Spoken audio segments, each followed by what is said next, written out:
Staying in this part of the city for too long was likely to bring an unwelcome end to the night.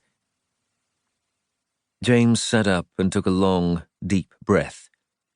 His side was on fire and his head swam from the pain. He was far enough from the palace that there was a real danger he might not get there before passing out. He got to his feet slowly, only to have the ground conspire to move beneath them. Making a quick inventory of the people nearby who might do him a good turn, he discovered the list was short. Staggering along, he kept himself upright with a hand on the wall. Krondor's habitual night fog was thickening, and predators were likely to be shrouded in it, so returning to the palace became doubly problematic. As a port, the city was oddly situated. There was a growing trade port less than 5 days' ride south by wagon, which would have been an ideal harbour, being south-facing in a wide bay.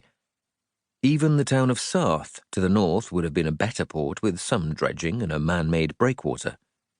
But the original Prince of Krondor, upon reaching the shore of the Bitter Sea, had declared the promontory upon which the castle was built to be where he'd raise the kingdom's flag.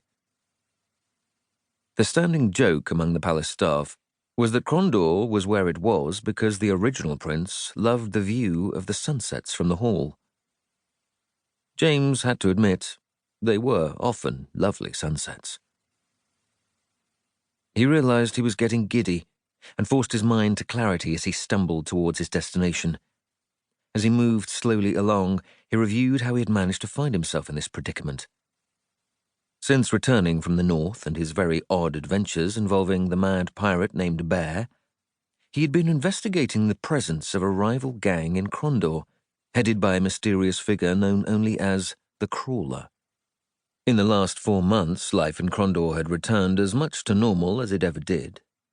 The prince was busy overseeing the welfare of half a nation, including bringing the primary spokesman for his brother, the king, to both the island kingdom of Queg and the free cities of Natal, the kingdom's chief trading partners in the west, as well as its chief military threat. Bulk goods from the northern province of Yabon came down the coast to be brokered and sent eastward, while luxury goods from the east and down in the empire came through on their way to Yabon, the free cities, and the far coast. But one thing hadn't returned to normal, and that was criminal activity. Which was why the Prince of Krondor's personal squire found himself bleeding more than he'd prefer in a side street near the boundary between the merchants' quarter and the poor quarter of the city. For weeks, he had paid every rumour-monger and informant he could trust to provide halfway decent intelligence, and had bullied, threatened, and bribed any mocker he could find in order to try to piece together a picture of what was going on here.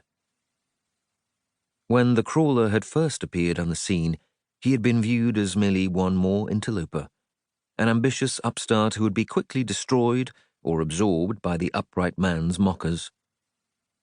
By the time James had left the city to deal with the problems surrounding the theft of the Tear of the Gods, the Ishopian Temple's most revered artifact, he had sensed that something was already different about this gang. There was a relationship between the Crawler and some very evil and bloody magic that was plaguing the principality.